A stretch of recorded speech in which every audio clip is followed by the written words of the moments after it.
Good morning, everyone. This is meeting number 6 of the Standing Committee on Public Accounts, Tuesday, March 22nd, 2016. I will just also mention to our committee this morning that we are televised, so I would encourage you to take your cell phones and put them on vibrate or silent or shut them off.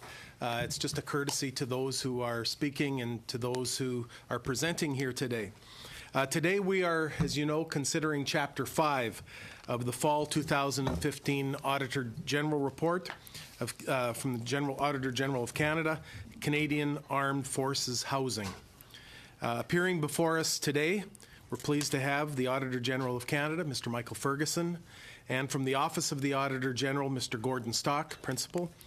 From the Department of National Defence, Bill Jones, Senior Associate Deputy Minister, and Jamie Pitfield, Assistant Deputy Minister of Infrastructure and Environment.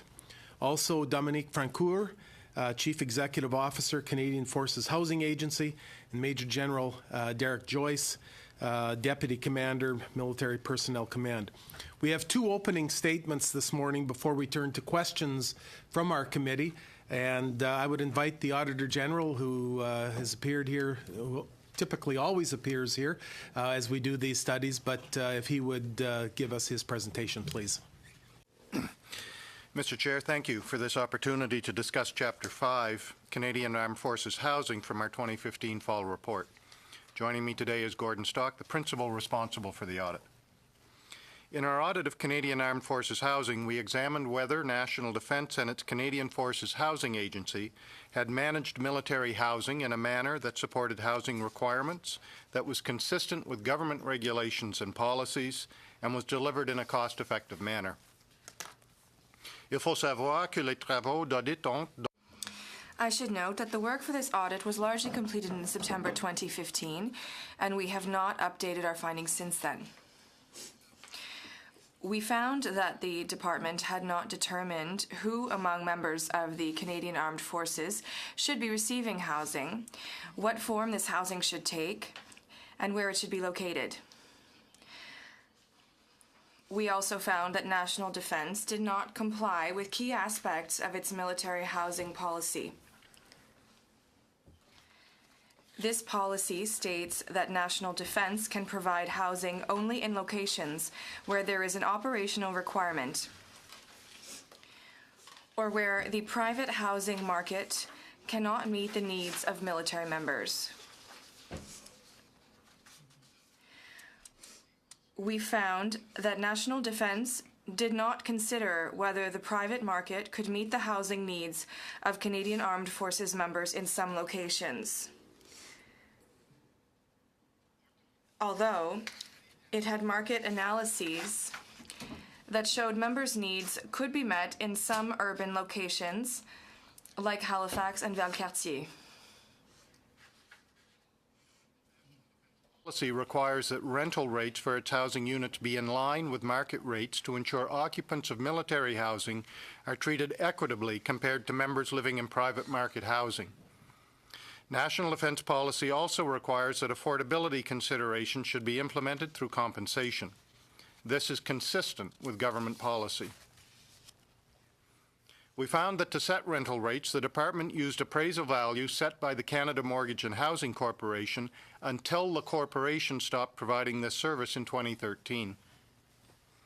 We noted that the Department had market analysis that showed rental rates for military housing in locations like Bagotville, Edmonton, and Winnipeg were below market rates. This gap could provide occupants with financial benefits that thus create inequities between military housing and private housing occupants. National Defence must also comply with the Queen's regulations and orders under the National Defence Act, which take precedence over the National Defence policy. The regulations may require National Defence to limit the rent charged in order to make housing more affordable. National Defence policy is not consistent with these regulations. Nous avons recommandé que la Défense nationale. We recommended that the Department complete the review of its accommodation policy and clearly define its operational requirements for military housing. Most of National Defence's housing units were built between 1948 and 1960, and therefore require regular investment to maintain them. We found that while the department had set a goal to modernize its housing portfolio, it had not developed plans that outlined the work, time, and resources required to meet its goal. It also did not have up-to-date information about the condition of housing units. $180 million on military housing between the 2012-13 and 2014-15 fiscal years without a plan to guide its spending and without accurate information about the condition of units. As a result, it cannot ensure that funds spent on housing units were used effectively on the highest priorities. The Canadian Forces Housing Agency must use its rental revenues only for operations and maintenance. Capital funds received from the department are used for major renovations and new construction. We found that the timing of receipt of the capital funding did not always match the construction cycle. For example, in January 2015, it received $6 million of capital funding but had just 2 months left in the fiscal year to spend these funds. Receiving funds late in the fiscal year meant that work could be limited to lower priority property improvements such as building fences or installing sheds. Nous avons recommandé que We recommended that National Defence develop adequate plans that identify the work, time, and resources needed to meet the current and future housing needs of CAF members, and ensure that it uses resources dedicated to military housing effectively. We are pleased to report that National Defence agreed with our recommendations and committed to take corrective action. Mr. Chair, this concludes my opening remarks. We would be pleased to answer any questions the committee may have. Thank you. Move to Mr. Jones, please. Monsieur le Président, Thank you, Mr. Chair. Good morning. thank the committee members for giving us the opportunity to be here today to discuss the Auditor General's recent report on military housing. This is an important topic for us.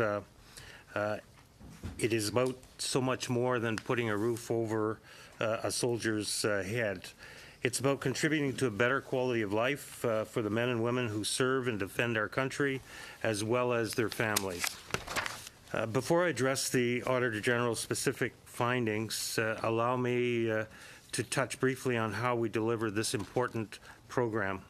The Canadian Forces Housing Agency, or CFHA, operates more than 12,000 housing units in 25 locations across Canada. The majority of these units are single or semi-detached, with some row housing and a few other types, including apartments.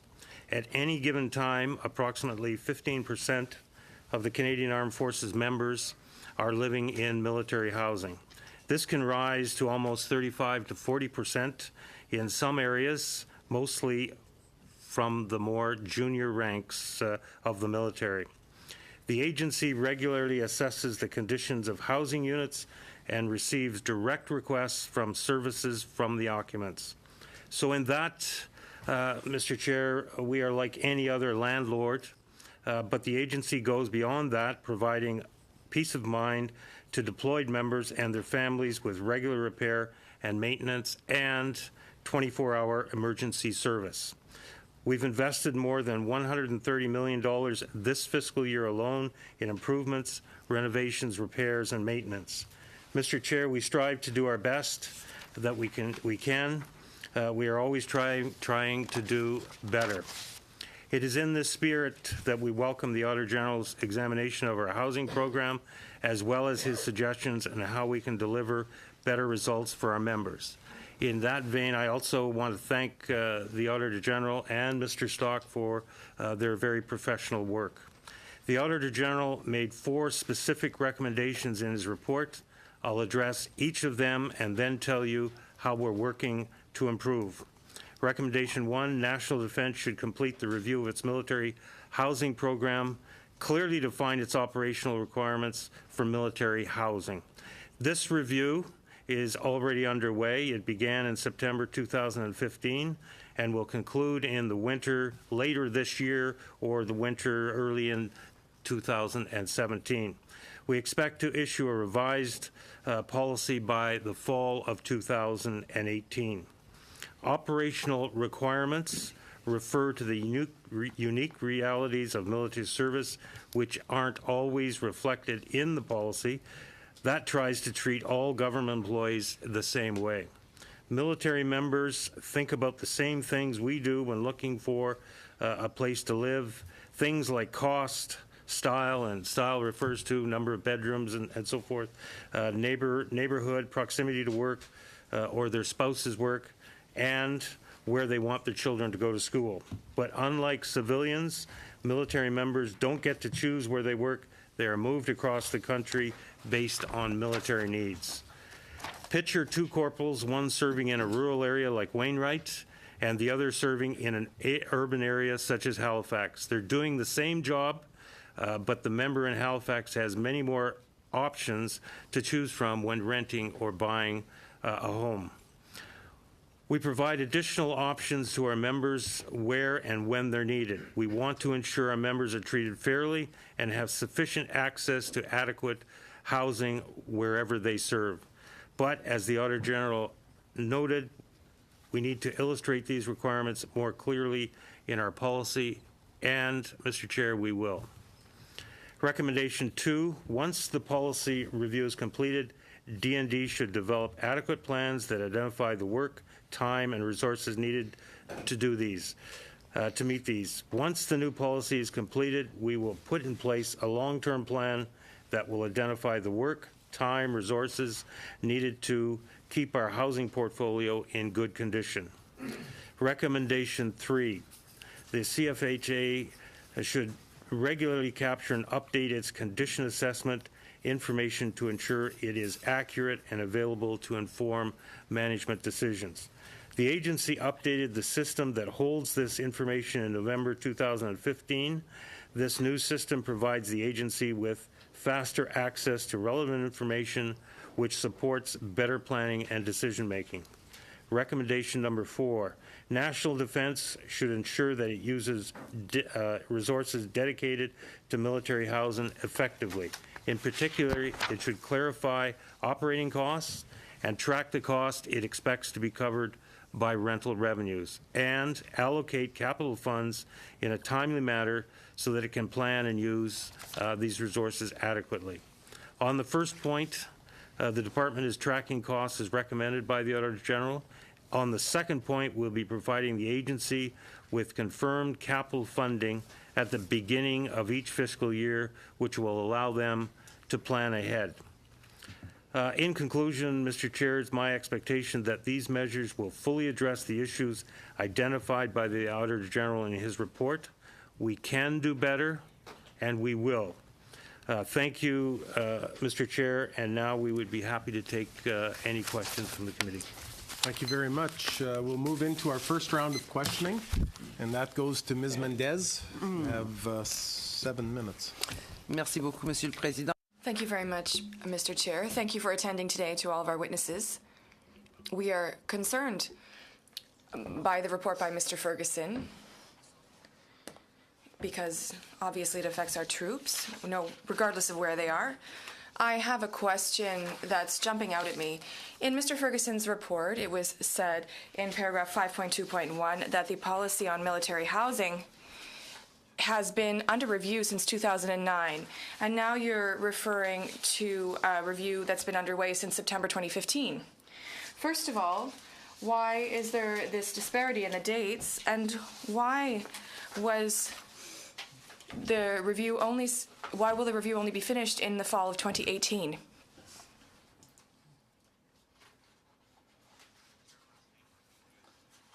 Question, please. Thank you for the question. It's a great question. In fact, what you're referring to is a couple of different studies, because in 2010 there was the Lee Fisher report that was a third-party report that, in essence, looked at the requirements for military housing from a certain perspective. And that perspective was specifically, what do we need to support the lowest earning members of the Canadian Armed Forces, specifically the privates, corporals, officer cadets, and second lieutenants.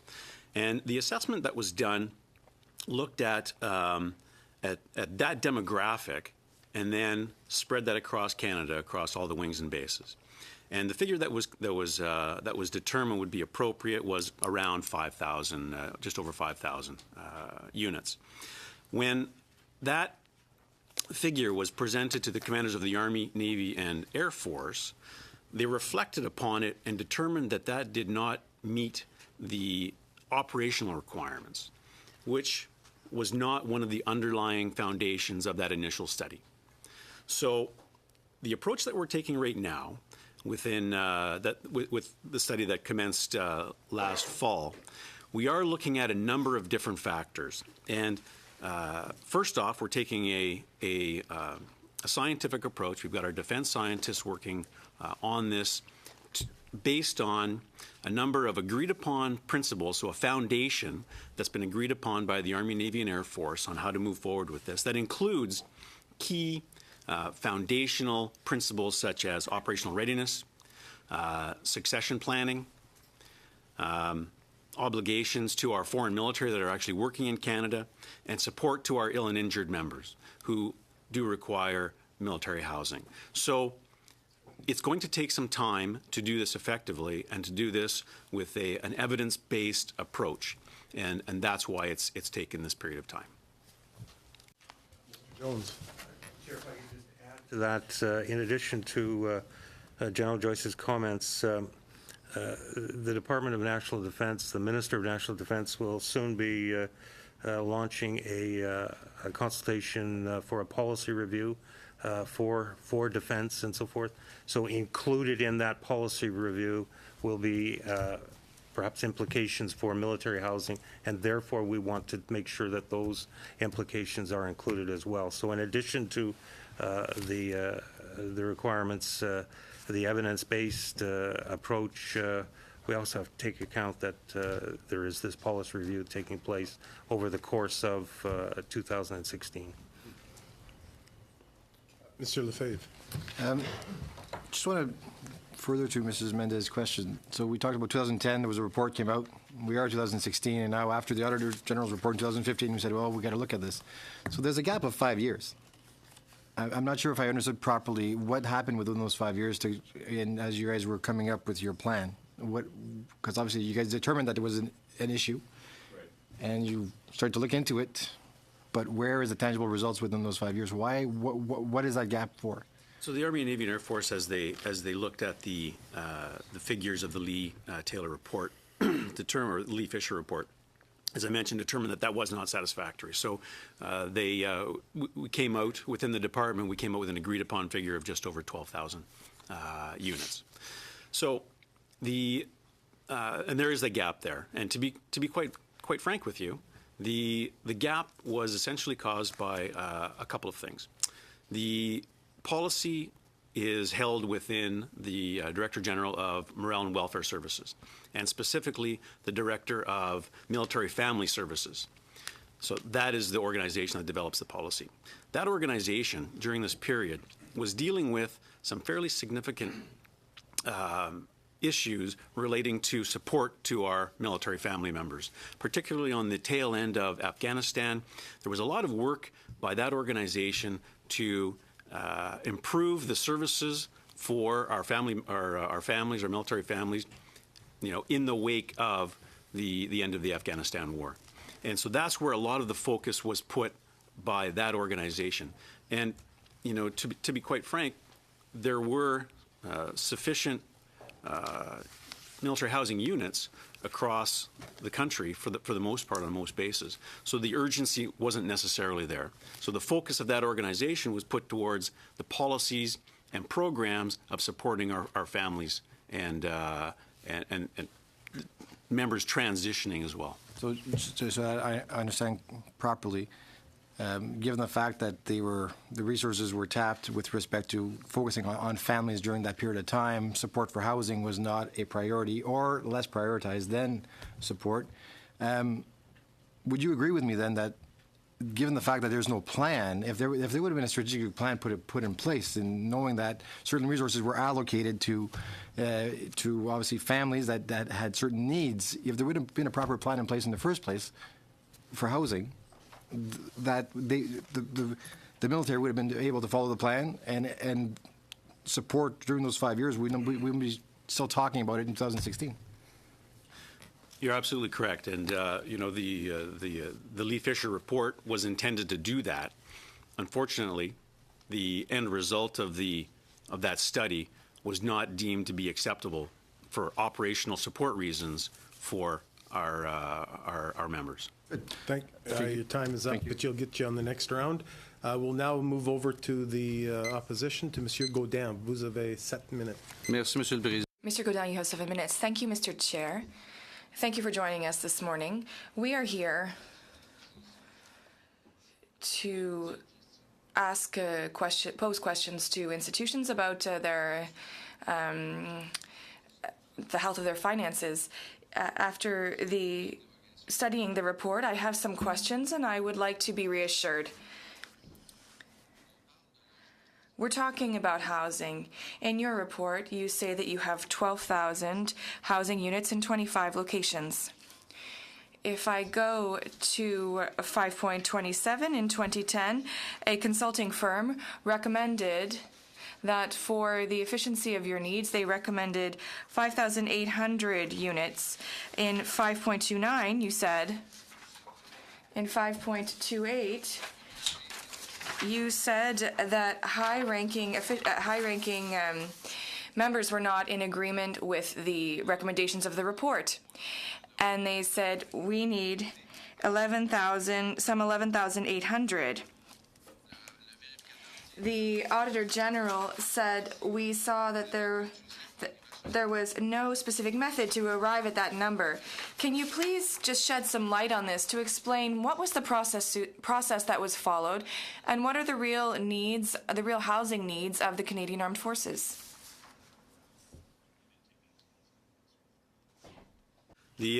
So as the commanders of the Army, Navy, and Air Force at the time assessed that the figure of 5,000 plus from the 5,800 units from the Lee Fisher report was not meeting their operational needs, what in fact my organization did is we reached out to the commanders of the bases and wings across Canada and asked them, consulted with them for the first time on what their actual operational needs were.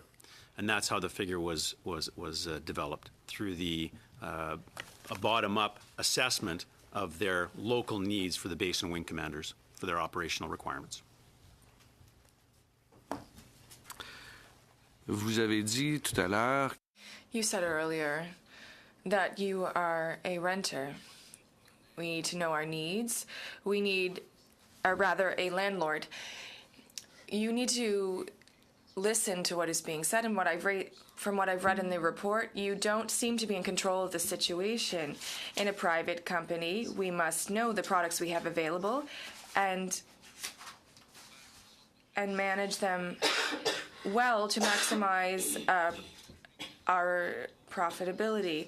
Do you think that you are in control of the housing management for our members of the military who deserve this service? I think we need to recognize the work that they do. And now, how much will it cost? Let me try to. There's two parts to your question. I would propose one in terms of do we have an appropriate policy that sets forth how many units we should have, what are the operational requirements, who in the military should be getting housing, and so forth.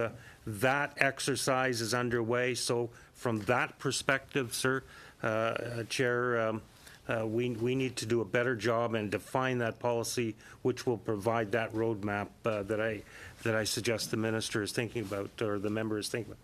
The other perspective is in terms of not the policy, but in terms of the property management aspect, and the Auditor General, in addition to policy issues, has talked about some of the, what I'll call the property management issues, and there we need to do a better job of collecting information on the condition of the housing and so forth, doing a better job of providing a work plan to address the condition, and also providing funding more upfront so that the housing agency can do a better job. So that work is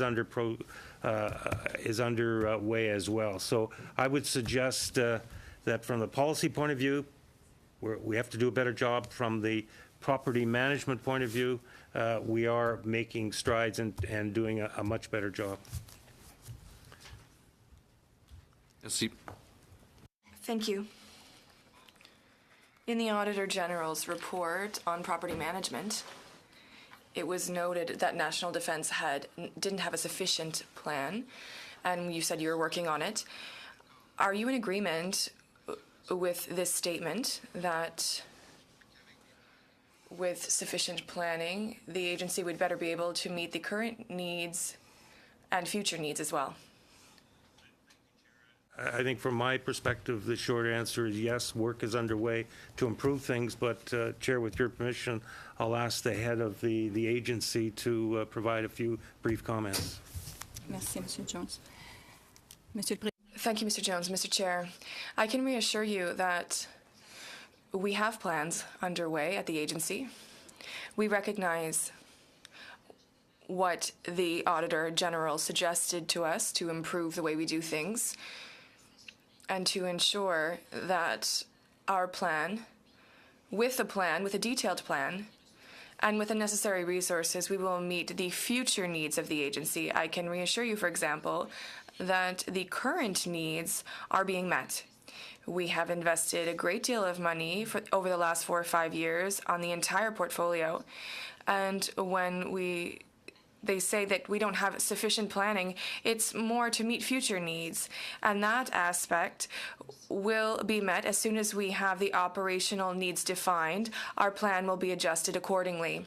We currently, at the agency, we are developing specific plans at each of our sites, which include as well the conditions of each home, each of the homes, and we are aware of their conditions. They are in our system, which there has just been a full update. So we are very confident that the information that we have on each home is up to date, and we know what must be done.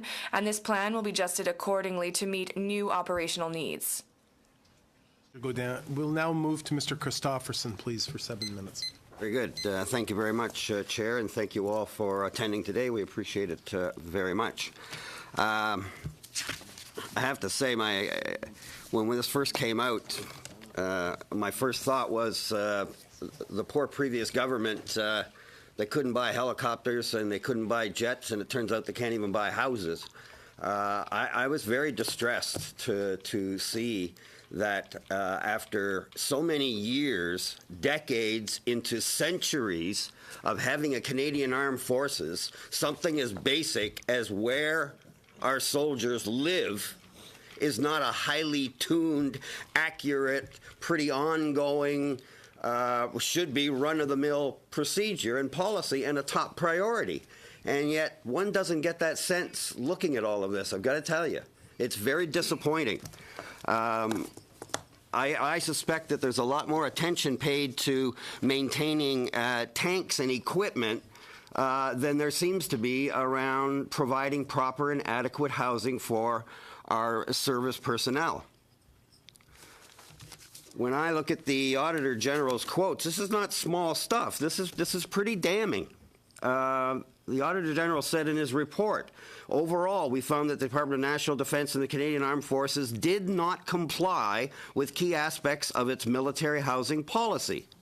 we found that National Defense did not clearly define its operational requirements for military housing, which seems strange because operational requirements is an area that they would have great perfection, you would think. And we also found that at some locations it did not consider how the private housing market could meet some of the needs, and that goes on in great detail. And again, that doesn't sound like such a great, deep, original policy thought.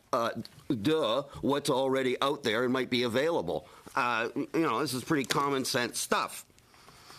And I got to say that the response from Mr. Jones, I got to tell you, when I read stuff like, and it's why our housing program is about so much more than putting a roof over a soldier's head. It's about contributing to a better quality of life for the men and women who serve and defend our country as well as our family. Absolutely true, but at this stage, it's a lot of bromides. I mean, that should be the starting point, not the answer to why we've got these problems. So before I get into any minutia, and I'm probably not going to have a whole lot of time, and I accept that, but I'd like to hear once again, in some kind of a snapshot, explaining to the Canadian people how the hell we got in such a mess in something that is so fundamental to our armed forces, which is the actual citizens that put on the uniform every day. How did we get here? Chair and to the member, thank you for the question. We, as I said at the outset in my opening statement, that we agree with the Auditor General's findings. We think very clearly, I stated very clearly, we have to do a better job, and we intend to do that, sir, Chair, and that's the approach we're taking. We have to look at it from a policy point of view in terms of what our operational requirements are, as well as we're approving the day-to-day management of this portfolio. So that's that's what we intend to do. We will do better. That's it. I hear you, and I don't want to be unfair. But again, if this was something new and you've done your best and it didn't quite work and now you're going to improve it, I would have a lot more comfort at just accepting what you're saying. But that's not the case. This seems to be quite chronic. And what bothers me is that it's on the human side. I'd rather hear that you're losing track of counting bullets than I would that you lost track of and providing decent and affordable housing for our soldiers. Because remember, it's not just them, it's their families too. Like, this should be a bigger priority. And it sounds like it's just being like a lot of rhetoric. For instance, sir, again, on your comments this morning, recommendation 2, Auditor General said, once the policy review is completed, D&D, quote, should develop adequate plans that identify the work time and resources needed to meet these, end quote. Your answer, sir, was, once the new policy is complete, we will put into place a long-term plan that will identify the work time and resources needed to keep our housing portfolio in good condition. How is that any different from the other commitments that have been made all these times before? How, sir, is this any different? And what assurance do we have this time that you actually mean it? Chair, again, thank you for the question. The issue that we need to do a better job is to define our requirements, the number of units we need, and so forth, the type of units, the location, and so forth. Once we have that information, once the policy has been set, then we will be able to put in place a more appropriate and specific management plan. Having said that, Chair, while that process is underway, we are doing the best we can with the resources we have to keep that portfolio in the best shape that we can. Thank you. You mentioned with the resources we have, is that to suggest that the resources may be an issue here? Chair, again, thank the member for his question.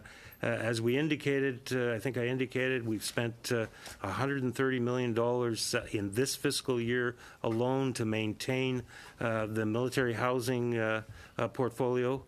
So we're doing the best we can to deal with that portfolio. Well, I appreciate that, but you throw out $130 million, and that's, a big number. But in terms of what the need is, it doesn't really mean anything. If it's only half what the need is, it's a small number. So I hear what you're saying, but I'm still not. What I'm not hearing, Chair, is something that gives me the assurance that those that heard these promises before, that it'll be different this time. I'm not hearing a single thing that I suspect was different the last time they went around, and I'm looking for that this time. I want to hear some kind of a commitment above and beyond. We didn't do as good as we should, and we know we've got to do better planning, and we promised to do better. We've been there before. That's how we got here. I want to hear something more than that. Mr. Chair, Jones. again, thank you to the member. What I would say is that the management action plans that we've laid out in response to the Auditor General's report are more detailed than what I had indicated in my opening statement. We stand by those, given the timelines and so forth, so that we think that's point one. Point two is I am sure that there will be appropriate follow-up and timely follow-ups by the Auditor General and his folks. In addition, I have asked our internal audit folks to keep a careful eye on this particular file as well, so that while I understand that words can sometimes ring hollow, I think there will be appropriate follow-up. And finally, as we go through the defense policy review, I think that issue will also be there, because a prominent priority of the minister certainly has been how the members are looked after. Thank you very much, Mr. Jones. We'll now move to Ms. Shanahan, please, for 7 minutes. Thank you, Mr. Chair. I, too, thank you, everyone, for being here this morning. And I, too, was going to get all into the property management aspect, because there's just so many things that shout out from the page. Among others, the fact that so few units, less than 1,000 units, were actually updated, renovated, whatever, over a period of what looked like close to 10 years. And maybe I can be corrected on that, but I saw that. When I look at a stock of 12,000 units, average lifespan, 10, 15 years, that's clearly inadequate. The resources should be there, because if you're charging market rates, then the rental income should cover repairs and then the whole, the capital spending coming in too late for the construction cycle. I mean, these are easy things, relatively speaking, to repair. But what I'm really hearing is a classic case of mission drift. And I think that's the root of the problem. And when I hear that housing was being given to support, essentially, it's veteran housing to veterans of the Afghanistan war and their families, of course, we are moved in that direction. But I want to get to the root of what is the purpose of this military housing. If originally it was to meet the needs of performing actual military tasks, so you need to be, on base to be able to be there to complete your task. If you need to provide housing where there is none, so you're in a remote area, you need to provide that housing. You need to provide financial support to members in need. Maybe that is a reason, and that needs to be incorporated, because that's the first time I'm really hearing about that here this morning.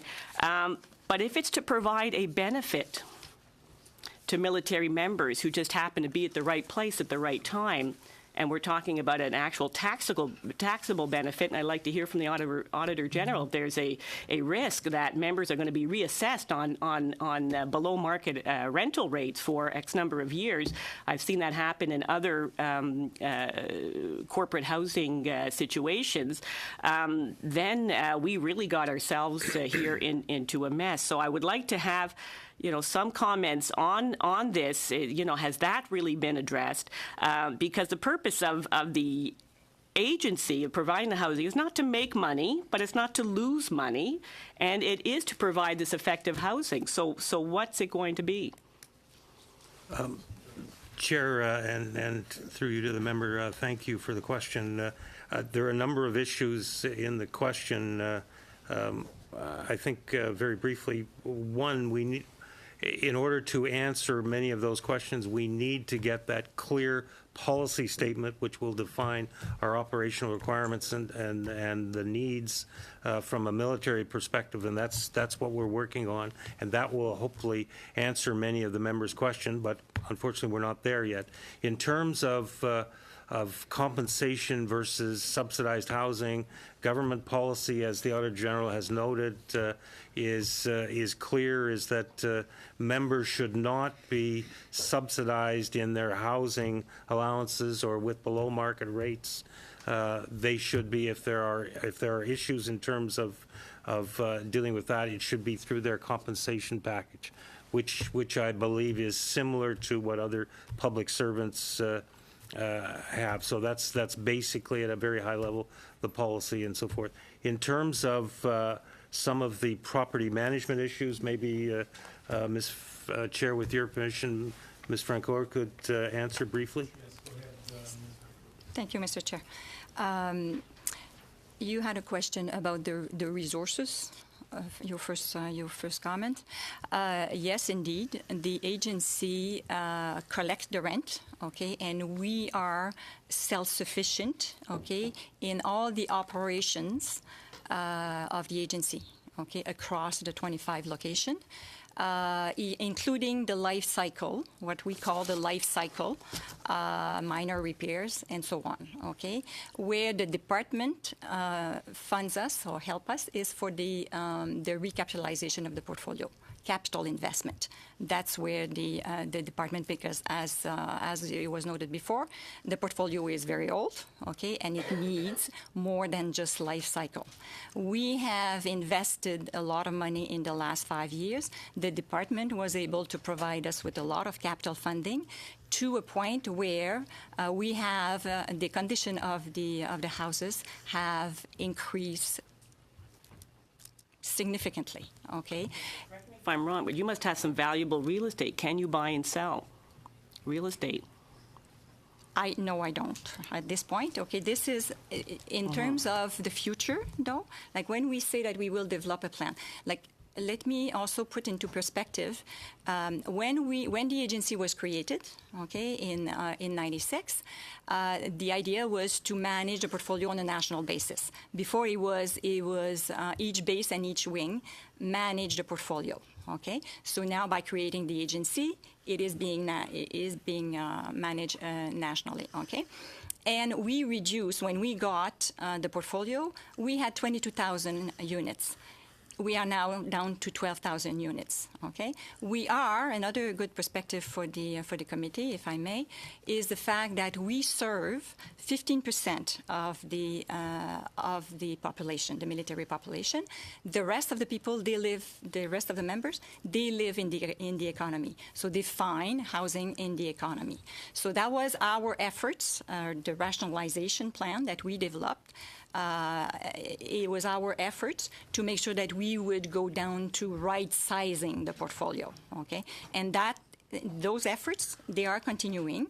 And then with the new policy, with the revised operational requirements and the policy, with that, we will be able to continue on the rationalization path and adjust wherever we need to adjust. And then, to answer your question, part of the how we meet the operational requirements will be an assessment locally, base by base, or regionally, if it makes sense, what is the best way to serve the members at a given place, given the operational requirements. So all the scenarios will be looked at. Thank you very much. We'll now move to Mr. Gaudin, and we'll come back in. Merci, Monsieur le Président. Thank you, Mr. Chair. To quote Mr. Jones, you mentioned we want to do better, and that's our intention. We will do our better with the available means. We do our best. We have invested $130 million. Above and beyond that, everyone has good intentions, but I think we need to increase the rigor in management of this file, this housing file. What is missing? What would allow you to have a vision, a plan, or a strategy, an objective? I don't get the impression that you are in control of the situation. I may be repeating myself, but are you able to reassure us today? Because as my colleague said, we're pushing back time, and we all have good intentions, but there are no concrete realizations in any case. I don't feel that there are any real improvements on this file. Mr. Chair, thank you for the question. I apologize if I repeat myself, but I think it is important to understand that what we are striving to do is to put forth a clear, understandable policy which will define the military operational requirements upon which we can base the military housing program. Once that is completed, which it is well underway, as General Joyce has spoken, once that is completed, and in parallel, I can assure you, we are working to improve what I call the property management of the military housing portfolio, and there are specific action plans that address the Auditor General's report that we have detailed, including providing funding more upfront so we can do better planning, providing and using a better information system which has been populated with better condition of the housing portfolio and so forth. So many of these things are underway. I guess at the end of the day, where we will see whether we've done what we've said we've done is a follow-up from the Auditor General, or in our own internal audit, which will do follow-ups on this as well. On comprend que vous êtes en... We understand that you're currently developing a plan and developing policies. I'll just give you a fact. I come from the Quebec City region. There is a neighborhood that has barracks that have been empty for a number of years now. Will a decision be made? Will you wait for another report by the Auditor General to manage those properties? The land has value. The barracks have value. During this time, in the Valcartier base, astronomical sums were invested to update the cadets' camps to allow them to welcome Syrian refugees. Do you know how many Syrian refugees are currently living there? None. So in terms of management, of money management, I'd like to know what you intend to do to manage your real estate. You mentioned earlier that you are like a private landlord. I don't feel good about the healthy management of this portfolio. Can you respond to this with respect to the Valcartier barracks that were updated, and if just a few kilometers away there are barracks that are perhaps unusable, and if so, demolish them and do something else with that land? Question with respect to the monies that were expended to prepare for the Syrian refugees under that program. Those monies did in fact upgrade some of the facilities there and will be used by the military down the road. So in that sense, they are useful. No Syrian refugees did in fact, you're quite correct, were placed there, but nevertheless, those expenditures were pulled forward in advance of that particular program. We at on the Military Department of National Defense side, we didn't know at the at the forefront whether that we would have Syrian refugees there or not, but we had to prepare for them, and that's what we did. Secondly, in terms of investing in barracks and so forth, I think I'll ask Dominique or Jamie to talk about that, but I think that's Up, so it's got to be really quick Okay. on that Thank- answer. Okay, Mr. so Pitfield. the investment in terms of the barracks, that investment is there. It will be used for the troops. That's infrastructure that National Defense needs on an ongoing basis, and it won't be wasted. So that money was spent in case of something, but over the longer term, that will be used. Thank you very much, Mr. Pitfield. We'll now move to Mr. Arya. Thank you, Mr. Chair. Mr. Jones, you said you have invested $130 million. This sounds good, but it's just an absolute number. It does not reflect whether it's adequate. Auditor General's found in his report in 5.39 that the Canadian Forces Housing Agency was working under constraints that limited its ability to spend its funds effectively on military housing. I would like to know more about that. What are the constraints under which the agency was operating? Chair, I'll ask Ms. Francoeur to respond, if that's Yes. okay. Yes, Ms. Francoeur. Thank you, Mr. Chair. The constraints that the Auditor General is referring to is the fact that the money that we get, from the rent we collect, as I said before, we pay all the operations with that money, the operations of at the site level, the full operation, including the life cycle, and it's a rule, the rent we collect is $1 of money, and it limits me. I cannot use that money to do major recapitalization of the portfolio, and that's where the department gives me that money. That's one constraint, The other constraint is the fact that, which is also being rectified with recommendation number 4, is the fact that sometimes the department did not give me the whole amount at the beginning of the fiscal year. So I got money later after 2 months within the fiscal year or not. So that also implied that I was more reactivating some of the. I always have a long list of projects, ready to go, in case I get money. So that constraint will be eliminated by the fact that the department will now give me the money ahead of time. If I could add, Mr. Chair.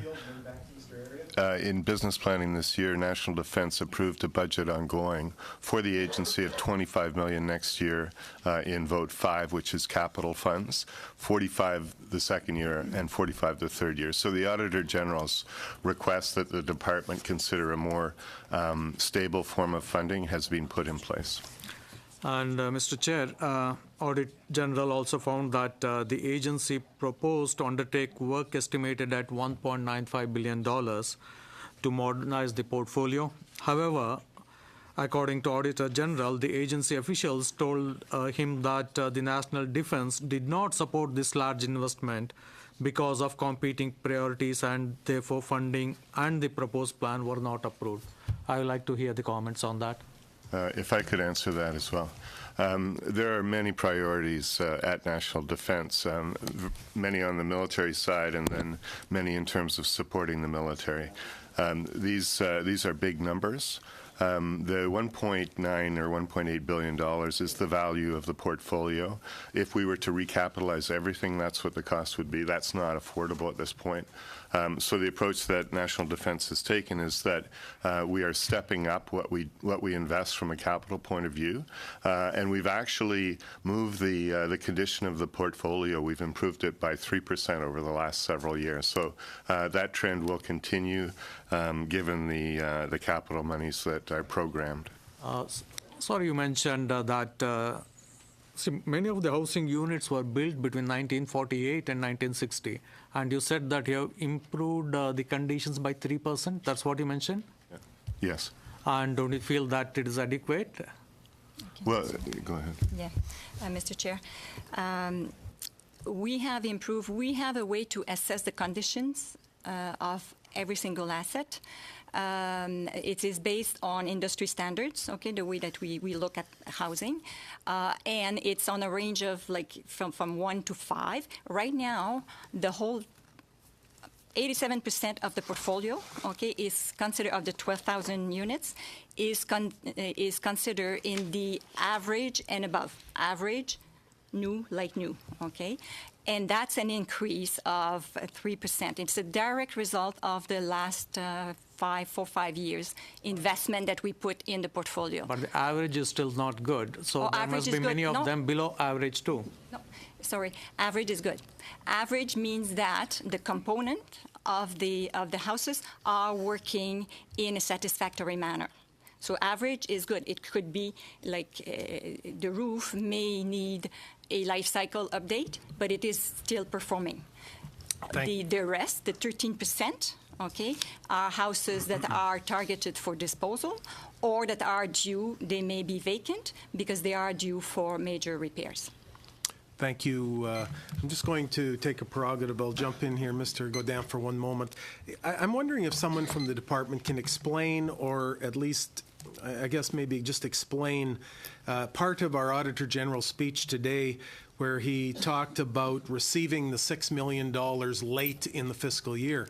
So we've heard today that for not for capital, but for improvements, for renovations, for fixer-uppers, you've spent $130 million in the last fiscal year. Is that correct? But that's a combination. That's a combination of capital investment and life cycle. All right, and so, but my question is this: the money flows through DND. The agency then makes application or has a budget with DND, and they come with the money, $6 million in January. How much previously had been spent on some of those improvements in that fiscal year? In that very fiscal year? Okay, that was 14-15. The department gave me $43 million in capital. Okay, in addition to the money that I spend on life cycle, $43 million.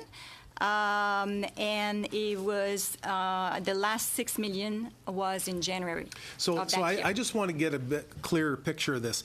Are you then going to the department saying, listen, we need more resources? Is it a constant, we need more resources back up to DND for housing, and it's being put off?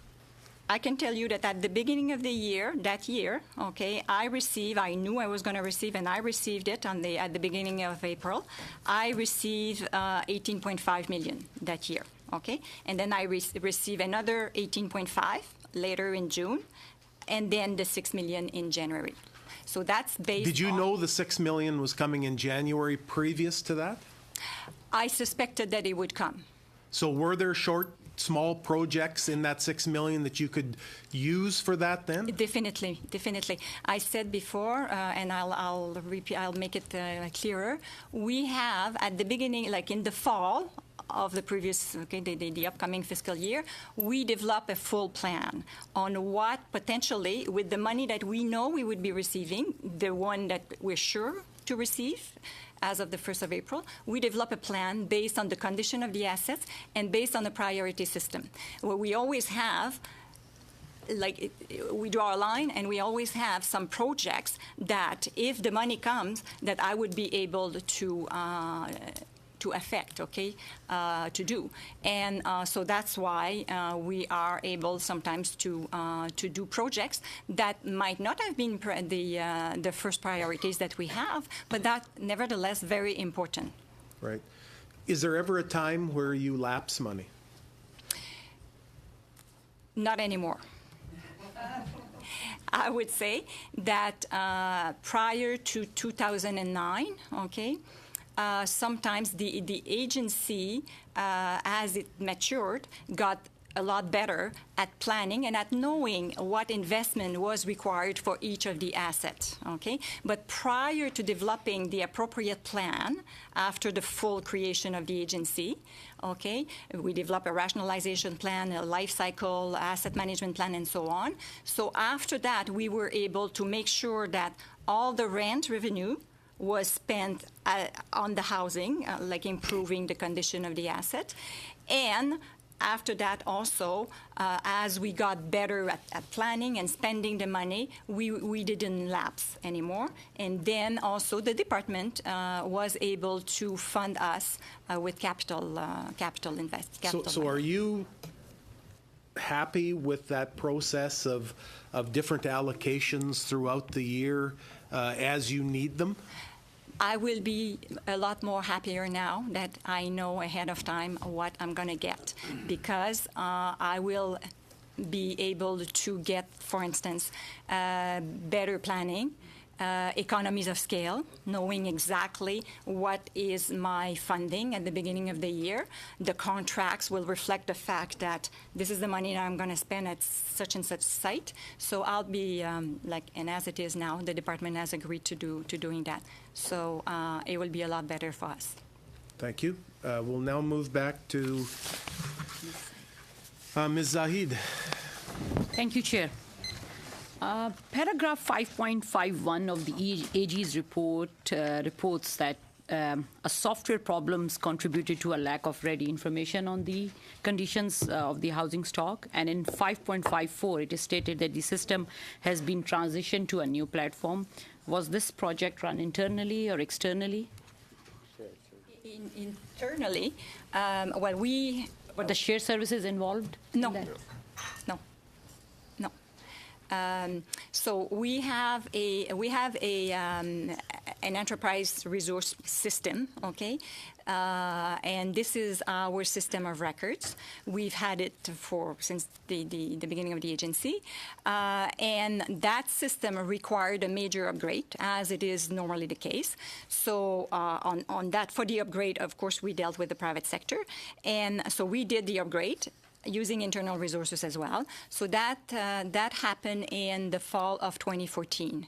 And then in 2015, okay, we had that system, but the condition assessment was in a separate database. The intent was to bring with the new system, okay, with a stronger system, with the upgraded, was to bring that under the one single system.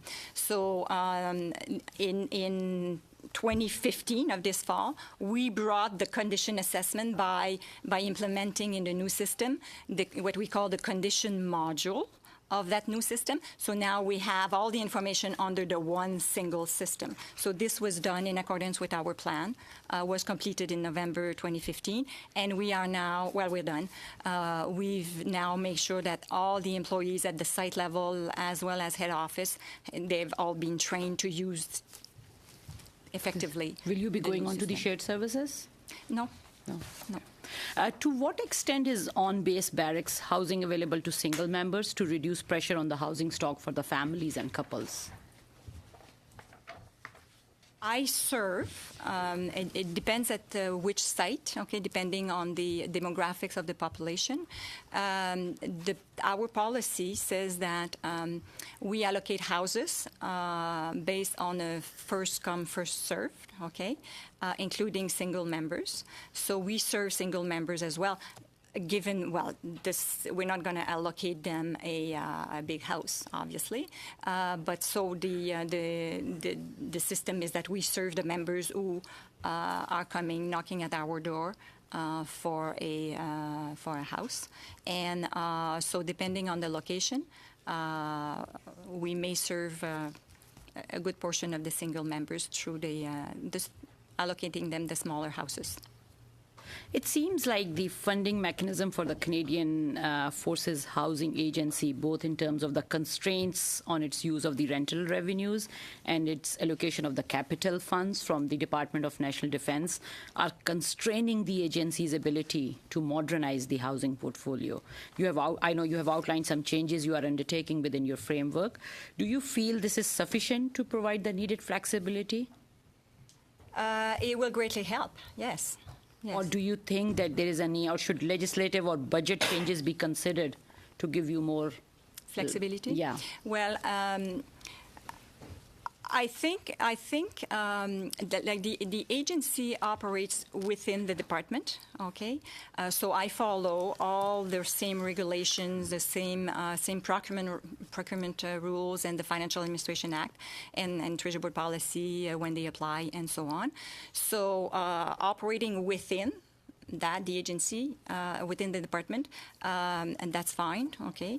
And I have also a little bit more flexibility than other organizations in terms of the level of authority for contracting and that kind of thing. So that offers me a little bit of flexibility as well to benefit from economies of scale, so having bigger, larger contracts and so on. There might be different models or different things that could offer more flexibility, but then that would be part of our assessment when we come up with the policy and the requirements. When we develop service options and things like that, we will explore other venues, other alternatives. If I could add, Mr. Chair. This is we need the requirements to develop the plan going forward. This is the plan that we're talking about. We need to consult with the private sector to see how the private sector can help, what new ways of doing things there are out there in the marketplace, and how using the private sector as our partner can alleviate pressure on the budgets. Thank you very much. Good questions. We'll move to Mr. Christofferson, please. Thank you, Chair. I believe I only have a few minutes in this last round. So a couple of quick, just minor things, actually, to start, and then one relatively substantive question. Under your action plan, I'm just curious, under expected final completion date, it says after will require a Treasury Board submission, hence a 2018 Vice 2017 deliverable. I don't know that expression. Is that a typo, or what does that expression mean? Hence a 2018 Vice 2017 deliverable. Yeah, good question, sir. That is simply a clarification, because when the initial assessment was done, we did not anticipate the requirement to go to for ministerial approval and require a Treasury Board submission. So we've reassessed our timeline. So now we are looking at a fall of 18 final policy. So just help me understand. How does that? So is that expression? Rather than. You can read rather than. Rather than. Yes, sir. Okay, yes, sir. thanks. I never run across that before. Rather than. Good stuff. Instead of. Thank you. I learn something every day. Also, another quick question on the next page over. It says National Defense will have a long-term residential housing accommodation plan in place 1 year after it produces a revised accommodation policy bracket fall of 2019. Is that the fall of 2019 for the completion of the policy and then a year, or is it completion of the policy leading to implementation in 2019? It wasn't clear. Here, the policy comes first, then the management or property management plan comes second. Hopefully, it's by the latest of fall of 19 that we'll have all the I's and the T's, the I's dotted and T's crossed for the property management plan. We can do some of that in tandem, so hopefully it's before that for the property management day-to-day plan. Okay, thank you. And one last question, if I can, Chair. Under conclusion, Mr. Auditor General, you state, we also concluded that National Defense did not have adequate plans to support the current and future needs of military housing, and because of constraints, could not spend its funds effectively to modernize the portfolio. There have been other questions around this. You know, sir, we've dealt with this many times with defense budget issues in terms of managing the budgets year over year. Are you satisfied with the response that you've gotten to that concern? I think in terms of the funding, what we've heard today is that the agency has done what it can do within the constraints. I think that if the department is committing to provide the agency with more certainty about the capital funding they're going to get, I think that's an important step so that the agency can spend the money better on the priorities.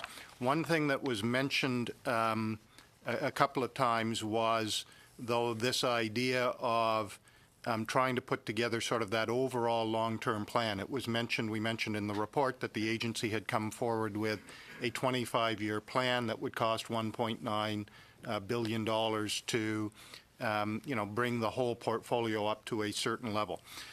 So I think there needs to be some consideration in this plan that the department's going to put together about, looking at that portfolio from a long-term perspective, so that it's not just a, how much capital funding is there going to be next year or over the next couple of years, but, again, tying back to the operational plan, tying back to the day-to-day property management plan, what's the end state of that whole portfolio, and how do you manage that portfolio, and from a budget point of view, what type of budget do you need over, say, that 25-year cycle? I think all of that needs to be part of this plan.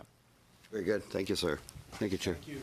We will now move back to Ms. Mendez. Thank you, Mr. Chair. My questions is for Madame Francaire, more specifically. Mr. Daigle, in the Ombudsman, gave an overview of the very stressful conditions of military housing, and that are not focused on families. There's mold issues, moisture, frozen pipes, all sorts of restrictions and problems in this housing. Are you currently saying that the real estate portfolio is 3 and higher, so average or better? Is that because you addressed those complaints by the Ombudsman, because you did what was required to make the housing more habitable? Yes, Mr. Chair. Yes, exactly. With the investments in recent years, that's how the conditions of military housing improved greatly. And that's why I say now, so 87% of the real estate portfolio is assessed as average and higher. So yes, it is a direct result of the investments that were made. It's the result of the Ombudsman's report. It's not necessarily following the Ombudsman's report, because we had already made investment plans to improve the portfolio. So why did it get to that point? Why did we get to that point? Well, it is a portfolio that, before the creation of the agency, had been neglected a great deal, because, as I said earlier, it was managed individually by each base. Yes, Madame Franca, but we're talking about the agency was created in 1996, but we're talking about 2013 here. Yes, but the improvements started in 2004. But before getting to an acceptable level, I would say that it was a very long process. We couldn't change things overnight, and we also need to be careful. We can't do major interior renovations when the homes are occupied. It's very difficult. However, there are a number of things that we can do outside, and that's what we did. And it's not finished. The work is ongoing. There are ongoing investments to ensure that we no longer have those problems that you highlighted, mold problems or otherwise. It's not perfect yet, but we haven't finished, where the work is ongoing.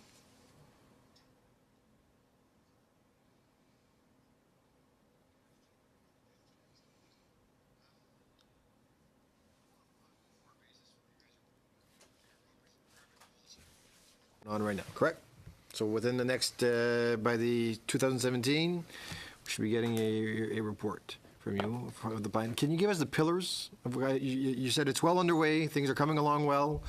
Can we give us a sense of what we should be expecting? Because I believe that this committee will, will be asking for that plan once it is issued to make sure that you are held to account, right? So you give us the pillars of what that plan looks like. Chair and member, thank you for the question. Again, if I could put two areas to look at. One, the policy framework that will talk about the number of military housing units we'll need, the types of units, the location, that type of thing, in order to meet military operations and so forth. So that should be completed by next Winter of 16, winter of 17.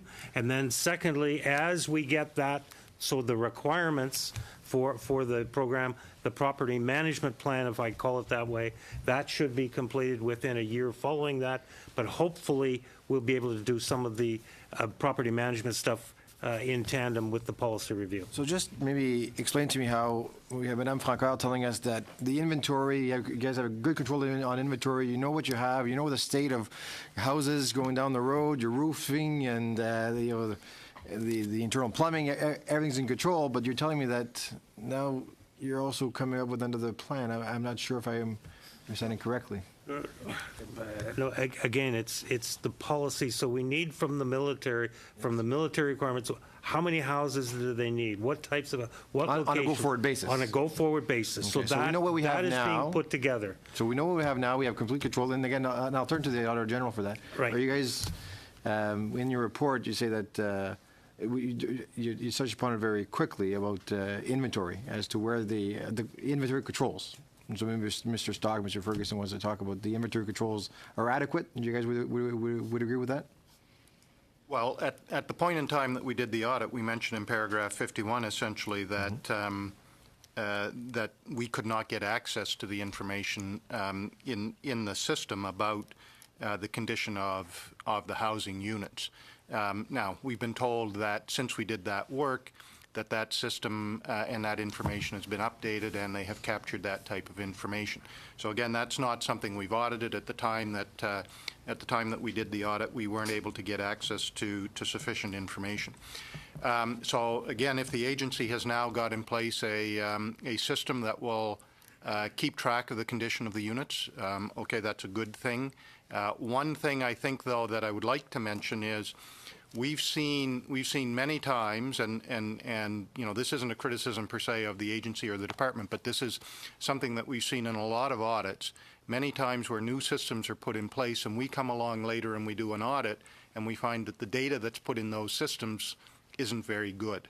So, you know, I would encourage the agency to make sure that not only do they have this new system and not only have they populated the data, you know, in the system at the beginning of the system, but also they need to make sure they have a good quality management process in place to make sure that the information that they are maintaining in that system is of sufficient quality and can be used to manage the program adequately. Thank you very much. Thank you. We're way over. Mr. Gaudin. Merci, Monsieur le Président.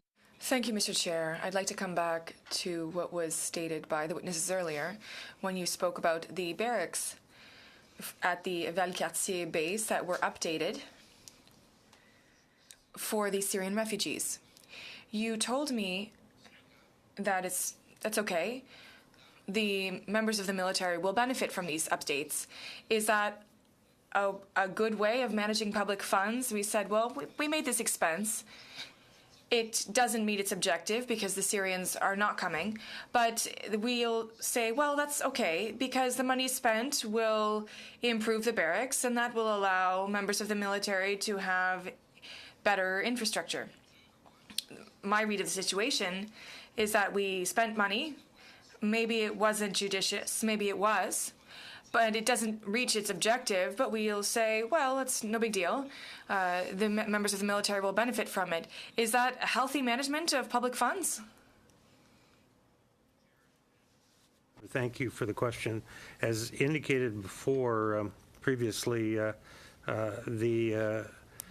we did not know that there would not be Syrian refugees being temporarily located at bases and wings. That only transpired after the fact, where the government, through the government, was able to find lodging in the private sector and so forth. So we didn't know before the fact. We put in place a program to provide that as a backstop, and we appropriately renovated the best that we could, and we think that much of those funds will be used for the benefit of troops and cadets and so forth going forward. So in that sense, the money is not lost. Maintenant, aujourd'hui, Now, today we all have the same objective to maximize public funds so that we're effective with respect to housing and that the money invested is maximized. If you were before a genie with a magic wand, what would be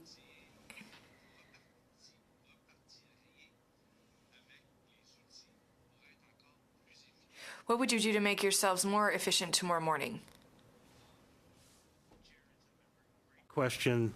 The number one issue that I would like to get clear, as the auditor specified in his report, is exactly what are the military requirements for the military housing program. Once we have that clear, then we can prepare and manage that portfolio appropriately.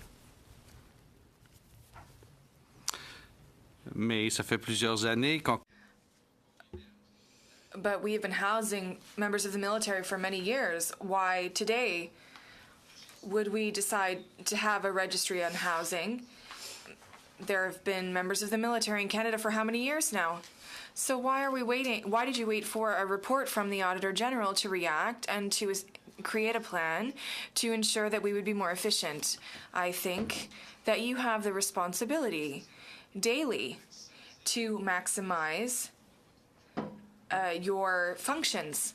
So I'm wondering, why wasn't there a plan before this? Why were there no measures implemented before now? And as I've indicated, we did not have a clear plan. We need to have that clear plan. We need to set forth what are the exact requirements, the location for military housing and so forth. Things have changed over the years and so forth. The issue of defense is much different than it was 5, 10, 15 years ago. There is a policy review ongoing, or will certainly the consultation will soon be launched, and so there are many things that have changed. We need to have that clear policy, military requirements for this program to be appropriately managed. So I agree with the member, Chair. Écoutez, il y a bien des choses. Listen, a lot of things have changed, but housing, the lifestyle of members of the military hasn't changed so much. The agency was founded in 1996, and now you're telling me that you're starting consultations. I think that the reaction time is very slow, and that's why we're asking questions about public spending. Canadians at home, the Canadian who got up this morning, what he or she wants is they want our governments and the professionals in the government to properly manage the funds they send to Ottawa. So I'm wondering, why wasn't this done earlier? That's my question. I think it was done previously. It wasn't done as best as it could be done. It wasn't clear. There was not clear direction as to, do we need so many units at Valcartier? Do we need so many units at Petawawa and so forth? What types of units? How has the military changed and so forth? So that's what we're doing. So again, I can only reiterate, I agree with the Auditor General. I agree with the member. We need to do a better and clearer job of exactly what are the policy and military requirements. Mr. Christofferson, we're going to give you 5 minutes. We've gone back to the order of the first round, and then following Mr. Christofferson, we'll go to Mr. Harvey and Ms. Aria. Thank you. I'd like to follow up on the question of my colleague, Mr. Godin, because to me, that's still the heart of the accountability piece. Obviously, at the end of the day, going forward is the priority. But in order to do that, you've got to understand where you've been. And I share Monsieur Godin's concerns. If this was brand new, I would hear your argument. We need to have a master plan. We need to know what we need, and then we'll decide what components of the various housing provisions will meet with this. That all makes a whole lot of sense. But we've been doing this for what, over 100 years? And when you say the last time that you didn't quite get it right, I didn't write down your exact words, but it was to the effect of, we didn't quite get it right, or it wasn't accurate. But, well, how was that? How could that be? Again, you said things have changed. I agree with my colleague. You still go to sleep in a bed at night. You still get up. You got a washroom. You got a kitchen. There's basic needs. How did that change? I'm still not satisfied that there's been proper accountability as to how we got here on a subject like this, when the answer you're given is the one that a committee like this should have heard 100 years ago. And then as things go on, you revise it, and you tweak it, and you improve it. But to come in and say, well, we're going to look at a master plan, it doesn't explain why the last one failed. All you said was that it wasn't sufficient. Why did it fail? Where did it fail? Chair, and to the member, again, thank you for the question. Again, I think I would remind the committee that in terms of military accommodation, 85% of members live off base, if I can put that, not in military housing. The military housing program represents approximately 15% of military personnel. Many of them, Sir, excuse me, though, isn't it fair to say, though, that you have an obligation to make sure that there's adequate housing, whether it's provided by you directly or whether it's out in the market? I mean, that just doesn't cut it to tell me that, 85% of them, you make it sound like you're not responsible for them. Absolutely, Chair. And again, to the member, thank you. The point I was going to make is that over the last 50 years or more, we've moved, more members have been, were originally housed on base. That has changed over the years for a number of reasons. It has changed because of the preference of some members. It has changed because of government policy and so forth. There are many things have changed over the last number of years. So those are some of the issues that we need to look at going forward. Currently, we are looking at revising what the Defence of Canada will look like. That is the new policy review that is currently taking place. That will have implications for bases and wings across this country. That, in turn, will have bases for, or have implications for, do we house members, more members, or fewer members on bases and wings and so forth. So we are in the process of a dramatic change here in terms of how we defend Canada, if I can put it that way. That's my opinion. So these things have to be sorted out so that we can put in place an effective property management plan.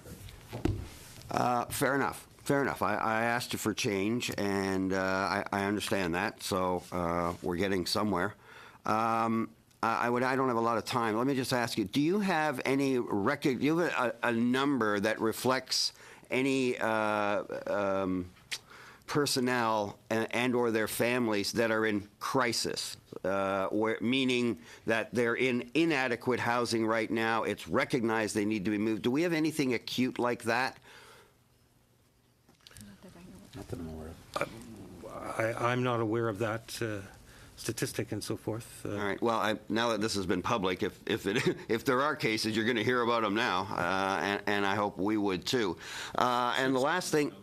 Sorry? On that note, sir, we do have a very robust family support program within the Canadian Armed Forces, and we've got a family resource center on each and every base and wing, and we have hotlines, emergency lines. So, and we have a very robust chain of command as well that takes care of our people and our families. So, if there are cases out there, the expectation would be that they would be quickly identified, and then the resources would be put towards supporting that family and that member. That's what I was hoping to hear, and I appreciate that. One last thing, with the time I have left, Chair, I would just, before the Auditor General, is there anything else, sir, that you want to bring before us that you haven't had a chance to, or to enunciate or to respond to any questions that we've been asking? Thank you, Mr. Chair. And I think it's simply to reiterate, the things that we identified in the report that need to be rectified. I think that we have heard a serious undertaking on the part of the department to deal with this. But of course, as we've heard, there are some fairly long-term time frames here, right? 2018, 2019, and moving forward. So I think what's important is to make sure that the commitment and the engagement that we've heard today on the part of the department, that is institutional, rather than just sort of the commitment and the feeling of the individuals here, because as we get into 2019 and then into actually implementation, and but before we can see what this plan is and how it's implemented, it's going to be beyond my term as Auditor General, and maybe beyond the term of some of the people sitting at the table today. So I think really what's important is how do we make sure that the organizations have institutionalized this to make sure that the commitment is a commitment that exists, not because there are some people in the bureaucracy right now who are committed to it, but because the organization is committed to it. Thank you, sir. We will now move back to Mr. Harvey. Thank you, Chair. And my question, I guess, kind of piggybacks on the comments that Mr. Ferguson just made regarding the accountability of the process going forward, and specifically in terms of information being updated. So you had talked about how the system for updating the information around the inventory and the upgrades that are being done to the inventory on an ongoing basis has been refreshed, and that's been updated.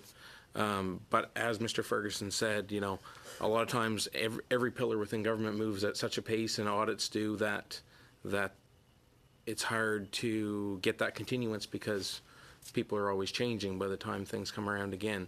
So my question is in regards to the inventory and that ever-changing flow, as to how that process looks on a go-forward basis. So how are you ensuring that the information is being updated, or how are you planning to ensure that the information is being updated? Is that on a quarterly basis? Is it on a twice a year? Is it yearly? That's what I would like to know, and how that process looks. Okay, Mr. Chair. One point I'd like to clarify is that prior to the system upgrade, it's not that we didn't have condition assessment data, but it was done locally, okay, through a database. So the information existed. Some of the observations, though, were the fact that at different sites, okay, it was not necessarily, the information was not necessarily put in the system timely, during posting, that kind of thing, okay? So now, by having it centrally, it's with the right training to everybody. So this is now one point that we're sure that the information will be done properly, the same everywhere across the 25 sites. And on top of that, we are also monitoring it, okay? So there is an oversight that will be done on a semi-annually basis, I think, semi-annual. And also, like every time that a project is done, for instance, we just changed, 25 furnaces, it would be done, inputted in the system right away, okay? So we have a clear picture of all the condition of every single house done. So there will be oversight on a more regular basis, which was not necessarily done. It was done like every 3 years, we would check it. So now it would be done more regularly. Okay. Mr. Chair, I would like to refer to 5.32 and 5.33 on the private housing market. Audit General noted that when National Defense approved military housing requirements of about 12,000 units, it had not considered how private housing market could have met the needs of Canadian Armed Forces members. He also shows that market analysis performed in markets like Halifax and Valcartier. the private housing market could have generally met the members' need. I would like to have comment on that. Yes, I can take it. Yeah, thank you. In the agency, we do, in our part of our planning, we conduct some market analysis. This is part of our regular business, okay? At the time of these particular two studies, we were in the middle of assessing whether there would be other options to deliver the program itself, just the overall program, okay?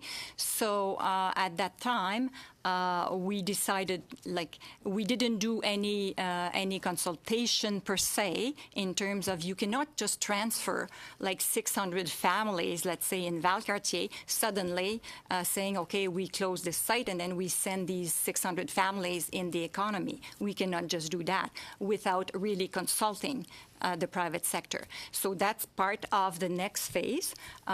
We will do that. We will use the market studies that are recent for doing that, okay? Part of our various scenarios to meet the operational requirements at each base. Now, we've done, over the years, we've divested of several sites. When I said that we went from 22,000 to 12,000 houses, we've closed Vancouver, Moncton, Pleasantville, Shannon Park, Sainte Foy. Now we're in the process of doing that. Vancouver, Calgary, Grisbaugh in Edmonton, and all of this. Do you foresee further reduction in the number of units you manage? Sorry? Do you foresee any further reduction in the number of units you manage? It will depend on the operational requirements, okay? And the adjustment that we continue to do right now, it's based also on vacancy. We look at that, and if there are surplus units that are not worth investing on, we continue to do that. But now, for the future, it will depend on the operational requirements. Thank you very much. We'll go back here, but I'll ask the question. I think Mr. Godin gave me the opportunity to do that. Can you tell me what is the vacancy rate right now? Like Mr. Christofferson asked in regards to kind of the smoking gun, if you will, about people that are living in poor conditions. On the other side of that, do we have, a high vacancy rate now, or what is the vacancy rate? Depends on the site. Depends on the site.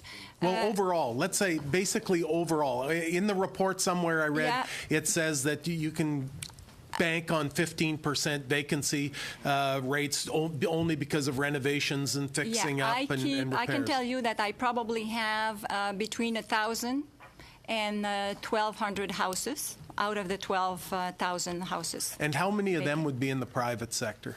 Like how many of those would be? None? Those are none. This is just Crown Housing. This is the 12,000 units are managed by our Crown Housing. Okay. But do we have right now housing out there owned by the private, where they're outside? No. All right. No.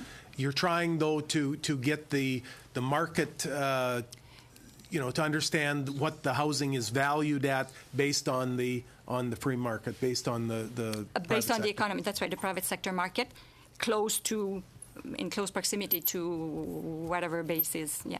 Okay, so we're 1,200. Yeah. Why the big difference between the Lee Fisher report? He comes out with this report saying 5,800. The brass in the military go crazy. No, this is 12,000. We need 12,000.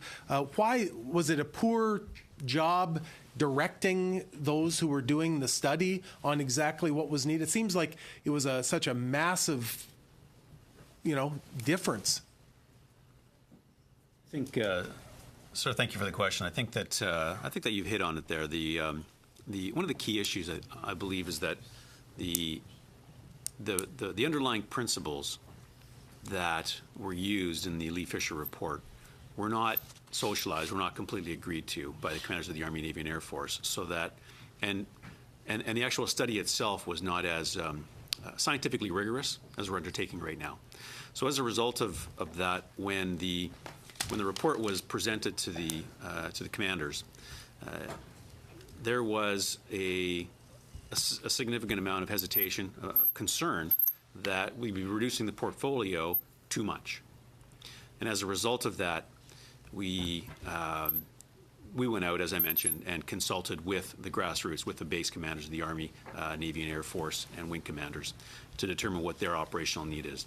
This time going around, we're taking a rigorous scientific approach to it. We have agreed upon principles that I've referred to earlier so that we have a solid framework to move forward with the Army, Navy, and Air Force so that when we come out of it, we're going to have a recommendation that we can develop a portfolio based on operational requirements, based on our succession planning needs, based on other obligations we have to foreign militaries and to our ill and injured members. So now that we have this framework that we can, or when we have this framework that we can move forward on, we're going to have a much better product, and a product that's going to instill confidence in the commanders of the Army, Navy, and Air Force that we're going to be able to take care of the families that we need to. So part of the mandate of this committee is to make sure that, the department, the bureaucrats or whoever else there that is delivering on the policy objectives are doing that. And our Auditor General stated it today. These are long range. I mean, the dates that we've heard from you today, I am thankful to the Deputy Minister who sent us a detailed action plan on the Auditor General's report. But it seems to me that some of these are so far down the road. As a committee, what we're mandated to do is to make sure that there is follow through. And so that's why you're here today. I guess if we were to ask you back here in 6 months, there would be really, I don't know if there'd be any reason to ask you back in 6 months, because the first report strategy is going to be the winter of 16 into 17. And then depending on that, there's another one that it's going to be up to 2019. And so, you're confident that it's going forward now, but the dates are so far in advance. What are the benchmarks along the way that we can follow up on and say, okay, they appeared before committee, they were there with the Auditor General, they gave us an action plan, but they basically said that they can't really do anything until they see that plan in 17, in the spring of 17. There must be some way, though, that we can determine whether you're reaching certain short-term goals before then. Chair, thank you, and great question. I think as we've tried to explain there in terms of, and I'll reverse the order this time, in terms of the property management issues and so forth, many of those changes are in place, such as the new information management system. I take the good advice from the Auditor General. Now we have to make sure that what we've populated that information management system is good information and so forth. So we need to work on that. So perhaps in a year's time, you could ask us, well, how is the information management system? Have you been able to rely on the information? How do you know it's good information and so forth? That's one issue. In terms of the policy, so I'll go to the other side, and let me back up. In terms of in a year's time, will you be able to look at us and say, well, have you been getting more funding up front at the beginning of the year, and that's allowed you to plan better? Tell me how you've been allowed to plan better and so forth. That's some of the constraints the auditor's talked about.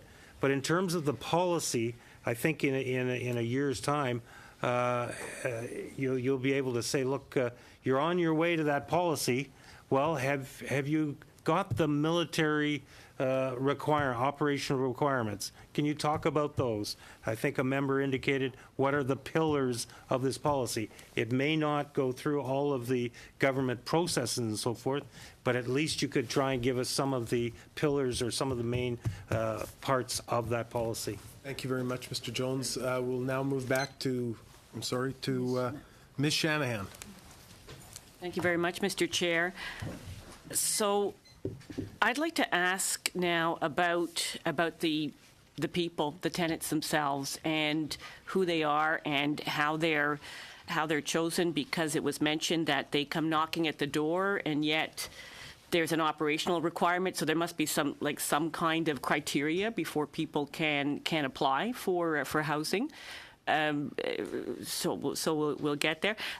Full disclosure, I lived in institutional housing myself, completely different operation, but I saw quite a few things, including behavior that was not always consistent with what the goals of the housing program were, and that's human nature. If you have solved your housing problem in a way that's satisfying to you, why would you want to move and continue? People tend to nest somewhere and to stay put. The second thing around that is that I did work on a military base, Saint-Jean-sur-Richelieu, for 6 months, actually doing financial education in 2007, 2008. It was an honor and a privilege to be there. We were providing education to recruits and to officers. But let me tell you, even though it was not my role to counsel people financially, that became a huge concern and a huge need. It was clear that people members had financial problems, were heavily in debt, and supporting a housing need would clearly go a long way in helping that. So that's what I want to get to, a little bit more the personal aspect. And I'm not for or against, but it goes to this pillar. Is the Canadian Forces in the business of providing social housing, and that's a big thing, and that needs to be, if that is what's happening, then that needs to be properly provided for. So I do want to ask a couple of technical questions. Is it intended to be temporary housing? If so, what is the turnover of tenants?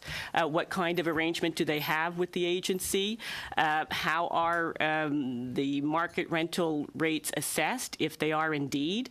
And again, I would like to ask Mr. Ferguson to respond to that risk of a taxable benefit blowback, which could be serious for people who are already in financial difficulty. So I think there's two questions. One maybe to Ms. Francoeur, and then the other to our Auditor General, from what I understood there. Ms. Shanahan, go ahead.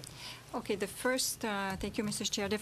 Your first question about the people and how they are selected, they're not selected. This is strictly their choice. So they have the option to go live in the economy, as we say, in the private sector, or come and ask for a house. Okay, from the agency locally. So that's strictly their choice, okay? In terms of your technical question about the rent, how the rent is assessed, the rent up to 2013, the rent were assessed by CMHC. Okay, and that's not just for D&D, but it was the appraisal, the official appraiser, if you want, for all the Crown housing, including the housing owned by RCMP or Parks Canada and so on. So in 2013, and these, there was a whole process how to assess that. We were working with CMHC, identifying benchmarks, some houses, okay, typical, and then adjusting the rest of the portfolio. So the rent was established that way compared to the market, the local market. So that was the basis of assessing all the housing. It has to be in accordance with the market rate, in accordance with policy.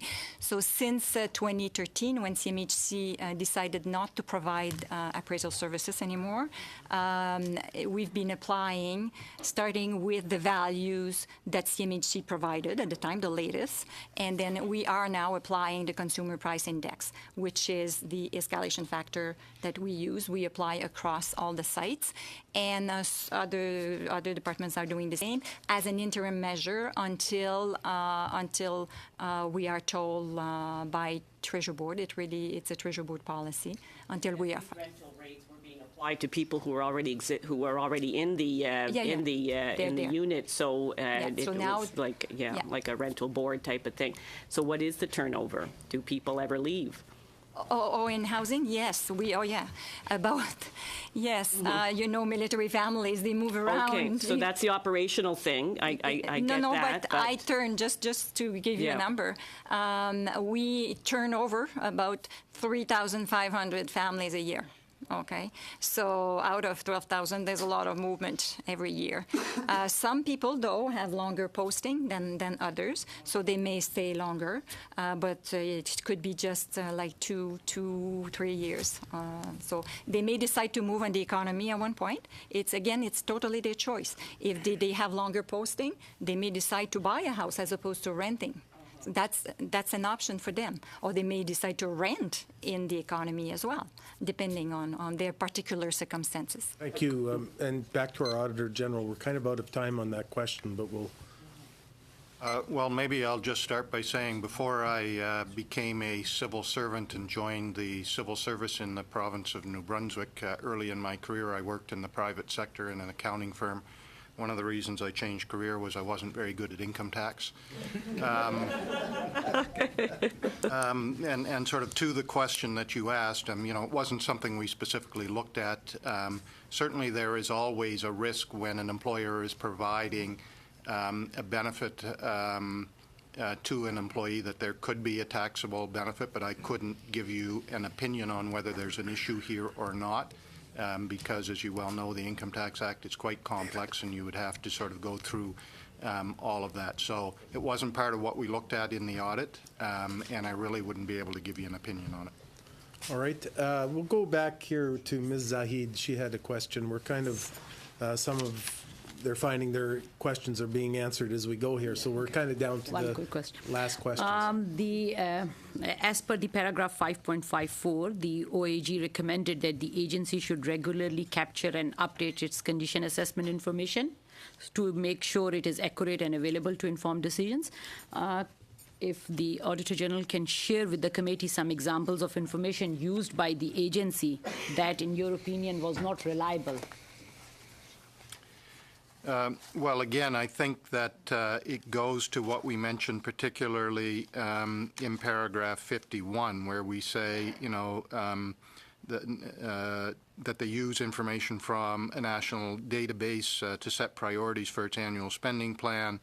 But at that time, the information was not always reliable. The agency told us that the information wasn't regularly updated as required, and that the information had not been updated since October 2014 because of software concerns. So, when we were doing the audit, it was difficult to find that type of information, and the information didn't exist at that time in the database. We've since heard today that that they've made changes and put in place a system. But in terms of problems with the accuracy, it was simply that we were trying to get access to that information through the national database, and it wasn't available at the time that we did the audit.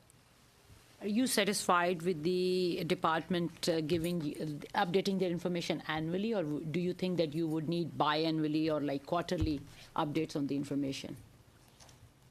Well, it's the type of information that, the way information systems work today, you would expect that, the information is updated as it becomes available. So again, there are a few aspects to maintaining information in this type of a database. One is making sure that, at the moment that information is captured, that it is captured and available to be used, that it's easily accessible once it has been captured, but then also making sure, again, as I mentioned earlier, that there's a quality control system in place to make sure that the system as it is being captured is accurately entered, and you don't have conflicting information, or you're not entering things like, okay, a furnace was added to a particular unit, but you've put in the wrong unit. It was actually added to a different unit. So how do you make sure that you've got, the quality control over the data? I think that's sort of the other aspect that would be important here. Thank you. We'll now go to Mr. Lefebvre. Mr. Lefebvre. Merci. Thank you. To follow up on the Chair's comments with respect to the time that it will take to draft your plan in 2017 and then 2018, there will be a more concrete plan with tangible goals. I would like to ask the Auditor General if it's normal to wait 4 years for a plan like this in other departments. It's often difficult to draft a complex plan. So it's not necessarily a surprise to say that it can take some time to draft a complex plan. I don't really have a comment about the time to complete the plan.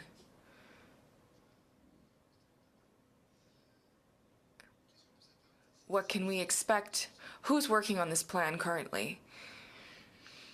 Because it's a long time set aside for it. Who's working on this currently? I can take the question. The best way to respond to your question, sir, is the fact that it's actually a two-pronged plan. We have two phases, and they need to be, they can be somewhat concurrent, but the reality is step one is we need to identify what the operational need is, and the first step in that initial phase, in fact, is doing a scientific assessment based on the pillars and the foundation that I discussed earlier. The second step is then to actually draft the policy. And drafting the policy takes time, to be frank. It takes time, and we're going to have to go to Treasury Board. So that also takes time. Once we have the policy in place, then we can now hand it over to CFHA, who can now put their real estate plan into effect. And what I'd like to add to this, c'est le fait que... I'd like to add the fact that we will work in parallel. It's not as though I have to wait for the other person. We will certainly work in parallel. Except there also needs to be a policy approved that reflects the government's direction. So there's no policy in place currently. There is one, yes. Yes, it's being revised. It needs to be revised. And that may mean quite significant revisions, given the fact that, well, it depends on operational needs. It could change a lot. And what is the process? There's internal consultation. Where are you at? What's going on with this? How do you get to this plan? Who's working on the plan currently? For defining the needs, my military colleagues work on it in the 3 different environments. The Chief of Military Staff, Army, Navy, and Air Force. To meet the operational needs, it will be my Assistant Deputy Minister and myself, the agency, who will have to do that. And we work in parallel, but we also need to consider that it will require a great deal of consultation as well. Consultation is the reason why we need to wait for the government's direction, because after holding consultations, we need to determine whether our consultations meet the government's needs, and our consultations will take into account the new defense policy, and we will need to take that into account and help our colleagues. Thank you, Mr. Chair. Okay, if the government is defining a new defense policy, and I imagine that's what you're referring to, are we talking about number of personnel? Are we talking about operations? Are we talking what? We're talking about all of the above, and the minister will launch the consultation process in the very near future to outline all of those issues and others in terms of what a new defense of Canada should look like, a new defense policy for Canada. What is the current number of military personnel, active military personnel? Do you know? We currently have approximately 66,000 regular force members in the Canadian Armed Forces right now. 66,000, and only 12,000 units that you manage yourselves. That is managed by Defense. Is that it? That's correct. Okay. So all the other housing is private in the market. The private sector, yeah. Or abroad if they're stationed abroad. Correct. Yeah. Okay. What about the stations abroad? The bases abroad, are they managed by the agency too? They're managed locally? I assume. In fact, from my own experience, I did a posting in the United Kingdom, and they had a system that was quite similar to what we have set up here. There's no relationship between CFHA and that organization. So every country that we're posted to as military members, if they have military housing in the area, they will have a similar or slightly different type of. But I'm talking military about support. Canadian bases abroad. We Canadian don't have bases many abroad? left. I don't think many. We don't have any. There was Germany, We don't have any Canadian housing abroad, I don't but believe. Germany isn't. Okay, so there's none left abroad. Okay. I guess for me, that's it for now. Thank you. I'm just wondering, just kind of piggybacking on what the last question asked was, do you foresee with the new strategy being brought out by the Minister of Defense and the department, do you foresee any way that that's going to stall any of what we've talked about this morning? Chair, that's an interesting question. I would answer it by saying that no, I think it will help to bring more clarity to the needs of this important program, and therefore, if anything, could help accelerate and raise the priority of this. In the operational or the detailed action plan for the Auditor General's report recommendations, National Defense responded saying that it will compile a reconciliation at the end of each year, every fiscal year, that will report housing rental revenues received and expenditures incurred within National Defense related to and in support of military housing operations. In addition, National Defense will approve capital funding to the agency through resource allocation decision made as a result of the departmental 3-year integrated business planning cycle. Where exactly will National Defense report this? Will this be reported to Parliament? What role will Parliament have? Is this in some internal report, or what is the methodology here of reporting? Okay, two aspects to this recommendation. The first one on capturing all the expenditures related to housing. Just so you know, as an agency, I have to publish an annual report. In there, I have financial statements that are published. So this has been in place since the beginning of the agency, and so. In terms of the expenditures that are outside of CFHA, like PILT, payment in lieu of taxes, for instance, the department, this information is also captured, so it will be available. Okay, so it's public. It is provided to Parliament. Yeah, it is. It is. And then in terms of the business planning, the second part of that recommendation, as Mr. Pitfield said before, the department now has approved funding on a 3-year through the business cycle, the regular business cycle process, has approved funding for the next 3 years for the agency. All right. Well, thank you very much, and thank you for appearing before us today. We look forward to some very positive